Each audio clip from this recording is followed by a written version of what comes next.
আম আজকে আমি আপনাদের এক নতুন বাটপারের সাথে পরিচয় করে দেব। এই বাটপারের আপনার হচ্ছে ইকম টেক্সাস এলএলসি। এই বাটপারে এখনো আপনার কার্যক্রম চালাই যেতেছে ঠিকই। ভাই আমার মতো যারা মগা আছে না, এই মগাদের ক্যাপচার করতেছে আর কি। দেখেন আমি আরে মেয়ের 1 তারিখ আরে আমি মেসেজ দিই, অটোমেটিক রেসপন্স আসে। তারপরে তো আমি একটা দেই হোলসেলে, আমার ইন্টারেস্টেড ছিলাম যে হোলসেলে প্রফিট শেয়ারিংয়ে বিজনেস করার জন্য। তো সবকিছু পাঠাইছে, রেড করছি, রেড করে আবার কোশ্চেন করছি যে হোলসেলের জন্য কি সার্ভিস দিয়ে থাকে নাকি, কারণ আমার ইন্টেনশন তো হোলসেলেরই। বলছে যে এখানে যে ওদের সার্ভিস আছে, আমি আবার বললাম যে প্রফিট শেয়ারিং বিজনেস সার্ভিস। বলছে ওকে, এলএলসি আছে কিনা। আমি তো আপনার ইউকে মার্কেটের জন্য করতে যাচ্ছিলাম, তো এলএলসি তো ইউকে মার্কেটের জন্য। তো আমি বলছি যে আমি ইউকে মার্কেটের জন্য করতেছি। তো বলছে এলটিডি আছে কিনা। বলছে হ্যাঁ আমার এলটিডি আছে। আম তা আমি জিজ্ঞেস করলাম প্রসেস কি হবে? দেখেন এর প্রসেস কি বললো? আসসালামু আলাইকুম তারেক ভাই। আমাদের প্রসেসটা এরকম যে আপনার যে স্লার অ্যাকাউন্ট আছে ওর চাইল্ড অ্যাক্সেস আমাদেরকে দিতে হবে, এবং আপনার যে ইমেল আছে সেই ইমেলের অ্যাক্সেস দিতে হবে, যেটা প্রফেশনাল। যাক, এইখানে আপনার অ্যাক্সেস চাইছে। আমি বলছি ঠিক আছে, সমস্যা নাই। পরে ওরে কল কল করবো কিনা, কারণ একটু তো ডিসকাশনের ব্যাপার স্যাপার আছে। তো বললো 6টার দিকে কল দিয়ান। আমি ওই সময় একটু বিজি ছিলাম, পরে এর সাথে কথা হয়। একজনে দেখাইতেছিল যে কি জানি,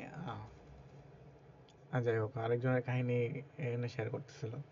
পরে এর সাথে যখন কথা হয় বললো যে 12,000 টাকা আপনার প্রিপেমেন্ট করতে হবে। সব কিছু এটা করবো, কাজ টাজ করবো, এই কারণে আমি বললাম ঠিক আছে, সমস্যা নেই, 12,000 টাকা প্রিপেমেন্ট করে দিই। এই এর ব্যাংক ইনফরমেশন এগুলো হচ্ছে, ঠিক আছে, আর বিকাশ নাম্বার এটা। তা আমিও আমার সেলার সেন্ট্রাল অ্যাকাউন্টের ইনভিটেশন পাঠিয়ে দিই আর কাছে। কিছু কিছু সমস্যা ছিল, ওইটাও পরে ফিক্স করে। আর এইখানে অ্যাক্সেস নিয়ে রেগুলার কথা বলতে, অ্যাক্সেস দিয়েছেন, বাট অ্যাক্সেস নিয়ে কথাবার্তা, অ্যাক্সেস তারপরে আবার এটা আবার ফিক্স করে দিছি। এটা আমার ওয়েবসাইটের, সরি, হোস্টিংয়ের ইয়ে নিচ্ছিলাম, ওইটাতে অ্যাক্সেস দিচ্ছে ওরে, মেইলের ব্র্যান্ড মেল যেটা।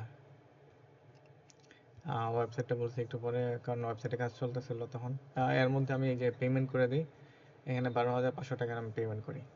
পরে আমার ওয়েবসাইটে রেডি হয়ে যায়, আমি ওয়েবসাইটে পাঠাই দিই। এরপরে দেখেন সব কিছু হয়েছে টিউসডে, বলছে কাজ শুরু করে দেবো ওই দিনই। মে 5 তারিখ, 7 তারিখের দিকে আমি কি করি, কোনো আপডেট আছে কিনা জিজ্ঞেস করি আর কি। বলছে স্যাটারডে ইমেল করা স্টার্ট হবে। ওকে, ঠিক আছে, ফাইন, স্যাটারডেতে ইমেল করা স্টার্ট হবে। আমি বললাম যে ঠিক আছে ইনশাল্লাহ ভাই। সানডেতে, স্যাটারডে তো গেছে, সানডেতে আমি বললাম ভাই, আমি চেক করছি তো মেল, কোনো মেল কিছুই সেন্ড করে নাই। তখন লিখলো যে আজ থেকে স্টার্ট হবে। ওকে, আজ থেকে স্টার্ট হবে, স্যাটারডে গেছে কিন্তু সানডেতে। তারপরে বললাম যে ওকে ভাই ঠিক আছে জানেন। সানডে গেল, মানডে গেল, টিউসডেতে না, এই যে আমি আবার বলছি যে স্যাটারডে স্টার্ট হওয়ার কথা ছিল, আজকে টিউসডে, লেট বা সমস্যা হলে বলতে পারেন, বাট স্টার্ট করবেন বলে তো এখনো স্টার্ট হচ্ছে না। যদি আবার আমিও বলছি যে আমার থেকে তুমি যদি কিছু করার লাগে তাহলে ওইটাও বলেন। বললো যে না ইনশাল্লাহ ভাই, সরি ভাই লেটের জন্য। আমি বলছি যে ভাই লেটের সমস্যা না, বাট আপডেট পেলে ভালো হয়। আপডেট তো জানা, সমস্যা থাকতেই পারে মানুষের আমাদের, তাই না? আচ্ছা, টিউসডে গেল, 12 তারিখ, আপনার থার্সডে 14 তারিখ, আমি আপডেট চাইলাম, একটু জানান আপনি কবে থেকে স্টার্ট করবেন, কারণ কোনো কাজই করে নাই।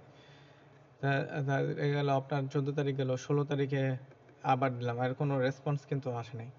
17 তারিখে দেখেন এই রেসপন্স, সরি আমি আউট অফ কান্ট্রি ছিলাম, বাটপারে কি বলে দেখেন, আউট অফ কান্ট্রি ছিলাম, তাই কাজটা ভার্চুয়াল অ্যাসিস্ট্যান্ট, ওর কোনো ভার্চুয়াল অ্যাসিস্ট্যান্সই নাই। এই কি যে কাজ করছে এটা আপনাদের যে দেখাবো না, মানে ফালতু। 5টা না 6টা মেল পাঠাইছে, মেইলের না কোনো টেমপ্লেট আছে, না কোনো কোম্পানির মেল পাঠাইলে আপনার ক্যাপিটালাইজেশন, মানে একেবারে বেসিক টু বেসিক 6 জনের পাঠাইছে, বেসিক একটা মেল পাঠাইছে, 100% শিওর শুরু হয়ে যাবে বললো আবার। সানডে 17 তারিখ, বলছে 18 তারিখ। আমি বলছি ভাই মেল কি আপনি নিজে সেন্ড করবেন, নিজে সেন্ড করে থাকেন নাকি অন্য কেউ হ্যান্ডেল করে, কারণ আমি এখনো দেখি নাই কোনো মেল টেল পাঠাইতে। 18 তারিখ গেল, 21 তারিখ সালাম দিলাম, কোনো রেসপন্স নাই। 21 থেকে 25 গেল, আর কোনো রেসপন্স নাই। 25 থেকে দেখেন, পরে জুন 4 আমি কল দিলাম, কল কল ধরেই নাই। জুন 4 গেল, 5 তারিখ গেল, কোনো কল ধরে নাই। আমি বললাম, ভাই কোনো রেসপন্স করতেছেন না, জানি না এমন কেন করতেছেন, যদি আপনি না পারেন তাহলে বলে দেন, দিলেই হয়। এখন মানে এই যে এখানে মানে আমি আমার ফ্রাস্ট্রেশনে, কারণ অনেক দিন তো হয়ে গেছে, কোনো কাজই করে নাই। তারপরে দেখেন আহ, এটা কবে গেল, জুন 5, এরপরে আমি কোনো রেসপন্স, আমি একটু কাজে বেরিয়েছিলাম। 5 তারিখের পরে 28 তারিখে আমি যাই একটা ওয়ার্ড চিহ্ন দিই যে কি কোনো আপডেট আছে কিনা। এরপরে দেখেন জুন জুলাই গেল, আমি আমার শারীরিকভাবে একটু সমস্যার মধ্যে ছিলাম, তো সবকিছু থেকে বাদ ওই সময়টাতে। তারপরে আমি অগাস্টের দিকে 3 তারিখের দিকে কোনো একটা মেসেজ দিলাম, অটোমেটেড রেসপন্স আবার শুরু করছে বাটপারি। আহ, বলতে আমি যে ফ্রাস্ট্রেটেড না, কারণ এত শেষমেশ 4 তারিখ আগস্টের 7 তারিখে আইসা লাস্ট একটা ইয়ে দিছে, ওইটা পরে দেখি যে আমার ব্যান করে দিছে, এই যে দেন প্রোফাইল পিকচারে মানে আমার ব্যান করে দিছে, যে হয়তো ব্লক লিস্টে ফেলাই দিছে। এই তো সে বাটপারি। নামটা আবার দেখে রাখেন, ই কমার্স ইকম টেক্সাস এলএলসি বাটপার, ঠিক আছে? তো এই বাটপারের পাল্লায় পড়েন না। আমি বাংলাদেশে অনেক বাটপার আছে, আমি অনেক ট্রাস্ট করছিলাম। এর আগে আরেক বাটপার করছিলাম, বাটপারের পাল্লায় পড়ছিলাম, ওইটা পাকিস্তানি ছিল। তো ভাবলাম যে দেশি মানুষ, আমি তো মানে সবাই এমনিতেই আপনার, আমি একটু বোকা টাইপের মানুষ, তো সবাই সহজে বিশ্বাস করি। আর বোকা টাইপের মানুষদের ওরা খোঁজে আর কি, মাইট দেওয়ার লেগা। ঠিক আছে, ওই মারা খাইয়া এখন আপনাদের বলতেছে এই টাইপের আগে যাচাই বাছাই করে নিয়েন। ইউটিউবে ভিডিও আছে, ভিডিও পাবলিশ করতেছে, সোশ্যাল মিডিয়াতে ফলোয়ার্স আছে, এর মানেই যে এই লোকটা ভালো, ভালো আউটপুট হেল্প করবে, এমন কিছু হতেও পারে, না হতে পারে।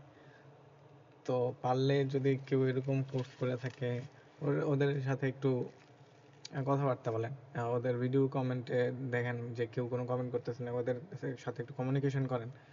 অথবা সোশ্যাল মিডিয়াতে দেন কেউ কোনো কমেন্ট করতেছে না, ওর সাথে একটু পার্সোনালি যেয়ে কথাবার্তা বলেন। মানে কারো যদি কোর্স তো লাগবে, আমরা শিখতে শিখতে তো চাই, তাই না? শিখতে চাই, বিজনেস করতে চাই, কিন্তু আমাদের টাকা যাতে মাইর না যায়, ঠিক আছে? ব্যবসায় মারা যায় ওইটা হইতেছে যে না আমরা এক্সপেরিমেন্ট করি, ঠিক আছে, কিন্তু বাটপারদের কাছে মাইর খেলে ওইটা একটু খারাপটা একটু বেশি লাগে। যাই হোক, এই বাটপারের সাথে পরিচয় করাই দিলাম।